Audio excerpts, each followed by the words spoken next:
de la Morvain. Yeah, yeah, we're coming for the paradise. T'arrives plus à parler. In the paradise. Is this the banana? Yeah, yeah, yeah, yeah. In audio.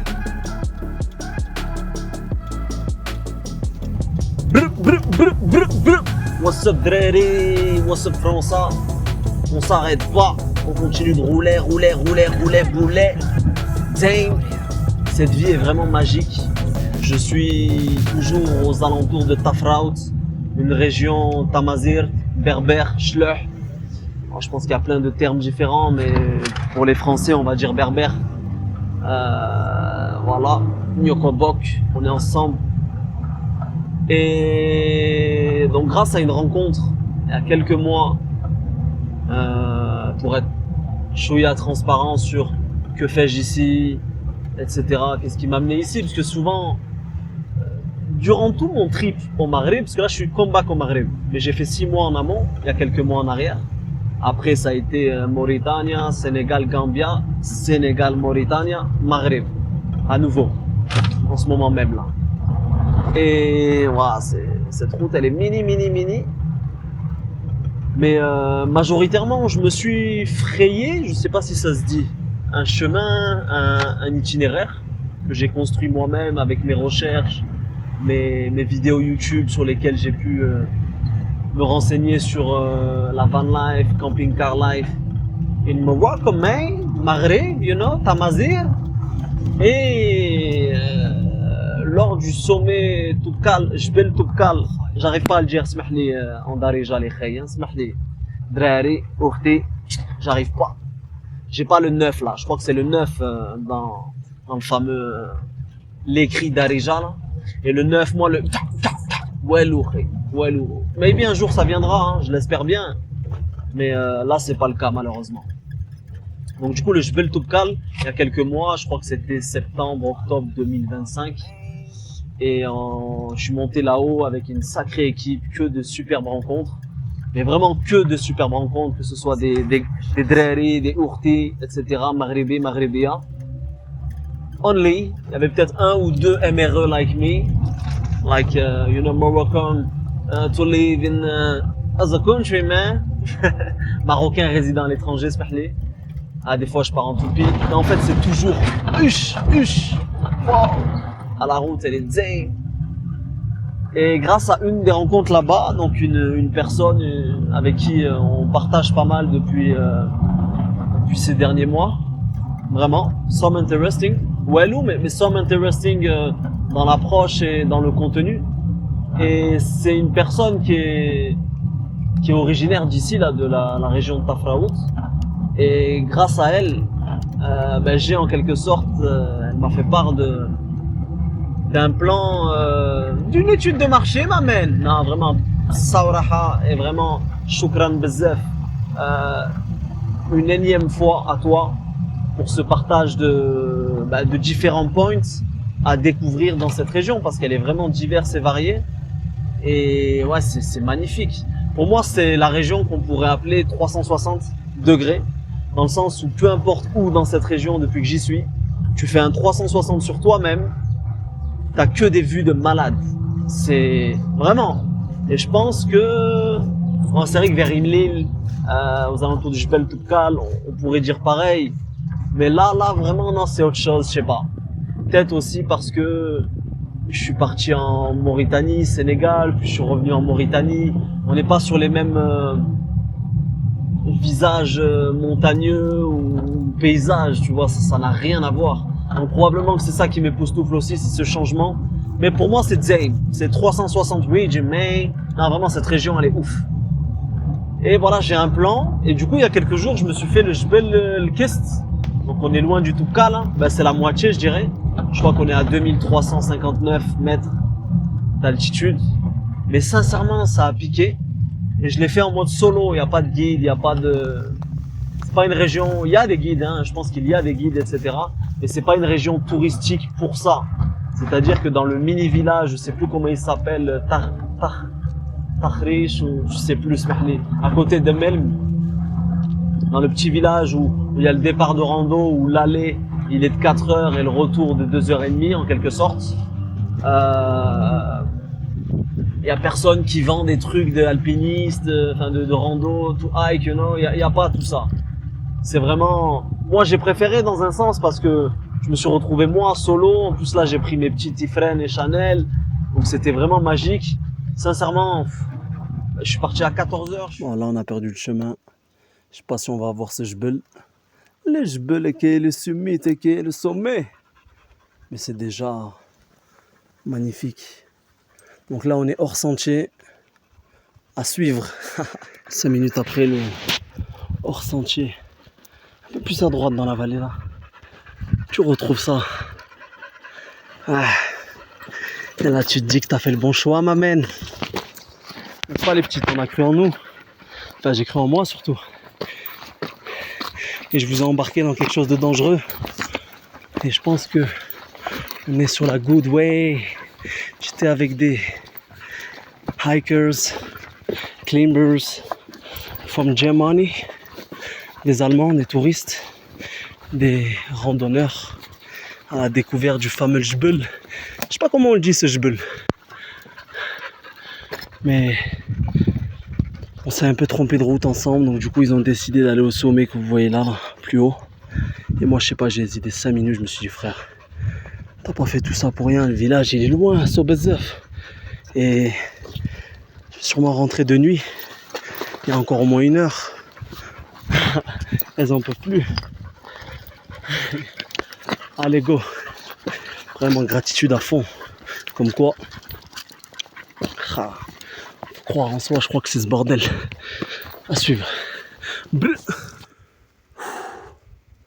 Je commence à être éclaté. Putain, le village, il est là-bas. Waouh. Ah, une petite source. Je crois qu'on y est presque. Mais sincèrement, ça monte fort, fort, fort, fort. Je suis failli. Retour au village 19h, donc j'ai mis 5 heures aller-retour. Sur la route, à un moment, j'ai rencontré des touristes allemands, un couple assez âgé, enfin assez âgé. J'abuse, mais entre 50 balais max. Et on s'est trompé de way, de route ensemble.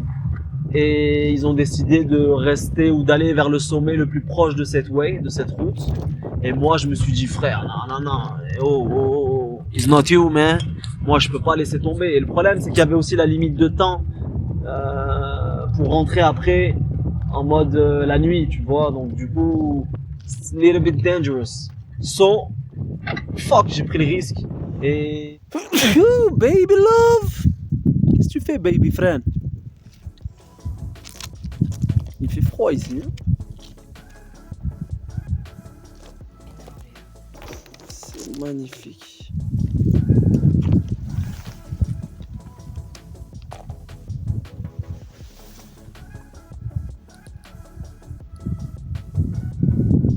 Baby friend! Baby friend! À mon avis, elle est dessous.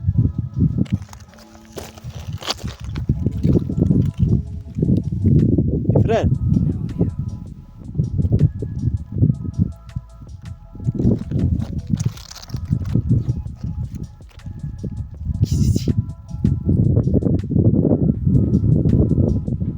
Et je suis parti en mode hors sentier et tout d'un coup j'ai retrouvé une flèche.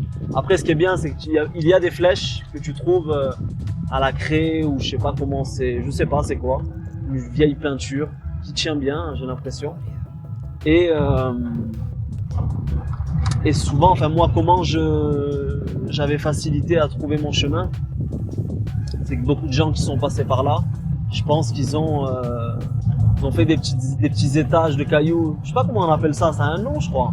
Mais ça dans toutes les rivières, même en France, tu captes, tu vois, dans les endroits montagneux, les gens, pour marquer leur passage en quelque sorte, ils font des petites figurines comme ça, de cailloux les uns sur les autres. Ça doit avoir un nom, mais je l'ai pas. Et voilà, donc c'est par ce biais que j'ai retrouvé un sentier, donc je me suis plus retrouvé hors sentier et que je suis monté dans ce fameux Jbel Kist et je regrette pas. Je sais pas si ça se dit comme ça, hein, le Kist, Jbel Kist. J'ai du mal, ça aussi. C'est le plus haut... Non, c'est probablement pas, finalement, le plus haut sommet de l'anti-Atlas, en tout cas. Je crois pas. Je crois pas. Bref. Voilà, la route, là où je suis, elle est zame, hein. Oh. C'est montagne sur montagne. On va arriver dans des gorges bientôt, là. En 10 minutes, je crois. Ça va être magique. Et bref, voilà, et au final, ben, j'ai kiffé de fou. C'est parti pour le retour.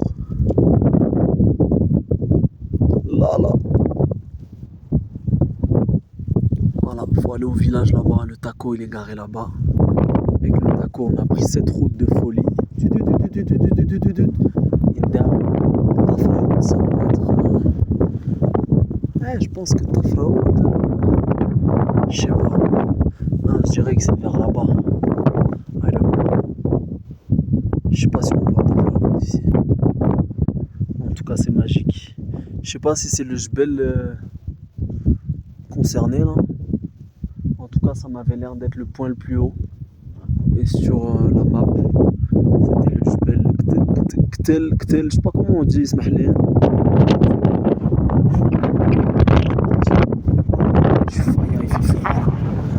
On a de la morvelle. Yeah. Welcome for the paradise. J'arrive plus à parler. In the paradise. Ici c'est banane. Yeah. Ifren c'est la plus winner. Chanel c'est la plus belle. Je sais pas par où commencer, je sais pas par où passer. Same, man. D'autres petites villas. J'arrive plus à parler.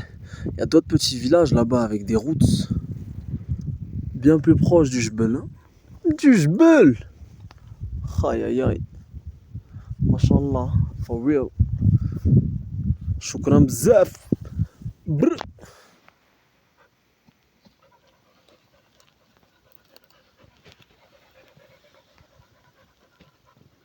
Le retour, il est plus méditatif. Hein.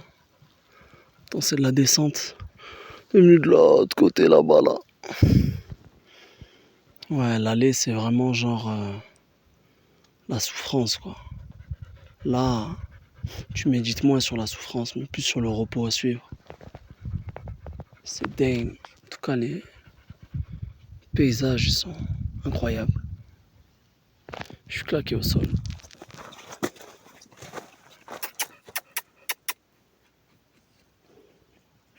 J'ai les jambes qui tremblent. C'est fou. Je vous aime, les amours. Vas-y, taille-toi, ouais. Je suis éclaté. C'est magnifique. Vraiment. Là, on savoure parce qu'il y a un peu de plat. Et sinon, il n'y a pas de plat. En fait, on a fait que monter. Et là, on a fait que descendre. Waouh. Mais c'est pas fini, mais bon. On voit le village, donc ça y est. On va dire que ça commence à être derrière nous. Le plus gros du moins. C'était vraiment magique. Je suis éclaté, je pense que demain ça va piquer fort. Mais c'était vraiment magique. Cette région, elle est... Il n'y a pas de mots. Faut la vivre. C'était dur, vraiment c'était dur parce que c'était vraiment que de la montée, puis le retour que de la descente. Mais voilà, après discussion avec, comment dire, cette personne du coup, je me suis dit waouh, salam alaikum. Je me suis dit waouh, et je me suis pas dit waouh, frère. Là je suis en train de me dire waouh parce que je commence à avoir de l'eau et que c'est magique, ouais.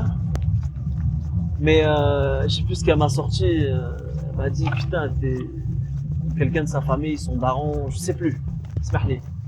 En mode, t'es un ouf de. Enfin, mon daron, il m'a dit que t'étais un ouf de faire ce jbel solo, bahdek. Et en vrai, ça m'a fait penser à quelque chose. Déjà, ça m'a fait rire. Parce que c'est vrai que j'ai quand même pris un risque. Sachant que la nuit allait arriver et tout. Mais je me suis dit, fuck, frère. J'en ai qu'une vie. Et en plus de ça, t'as pas fait tout ça pour ça. Mais, surtout moi, avec mon... Non, moi, quand je me matrixe à un truc, c'est mort. Je peux pas m'arrêter. je vais tout droit. Enfin, je me dirige droit vers mon objectif et très peu de choses peuvent m'arrêter. Ah, on va pas faire le super héros non plus, mais voilà. Bref. Et ça m'a fait tilt à un truc. Bon, déjà, je lui ai dit écoute. Et en vrai, c'est ce qu'elle avait répondu instantanément d'elle-même à son daron en mode ah, il est allé jusqu'en Gambie, en Mauritanie, Sénégal, solo. Avec mon vieux Renault Trafic et mes deux kelbs, Haïdi, Maghribi, you know. Et François Chanel quand même. Et c'est marrant, parce que moi aussi c'est ce que je lui ai dit d'un coup. Et en vrai, on va sortir de ce contexte. Ça m'a fait penser à donc 9 minutes les gars, 9 minutes les ourtés, les drarés, pour entreprendre cette introduction et basculer sur le sujet principal, initial, qui est la peur, la crainte, la prise de risque. Parce qu'en fait, peut-être pas au Maroc, peut-être pas au Maghreb lors de mes 6 premiers mois, mais par la suite en Mauritanie et en Mauritanie et en Sénégal et en Gambie. Ouah, la route, اسمح ouah, c'est tous les gens que j'ai rencontrés à partir de la Mauritanie, mais vraiment tous. À chaque fois, la première question c'est tu es seul? Bahdak, je crois en arabe, c'est comme ça. Ah ouais frère, je suis seul avec mes chiens, avec mes kills. Je teste les freins parce que je sens un problème, un mouchkil, hein. Bizarre. Là, c'est mouchkil. On continue. De toute façon, on n'a pas le choix. C'est un peu comme la randonnée, hein. T'as pas le choix. T'es lancé, tu y vas. Je suis au milieu de nulle part, donc on va pas déconner. Et c'est vrai que j'ai eu plein de discussions comme ça avec des Mauritaniens, j'ai eu plein de discussions comme ça avec des Sénégalais, j'ai eu pas mal de discussions sur le peu de temps que j'ai passé en Gambia, avec des Gambiens, sur ce sujet. Dans le sens où ils m'ont tous dit mais t'es fou. Je dis comment?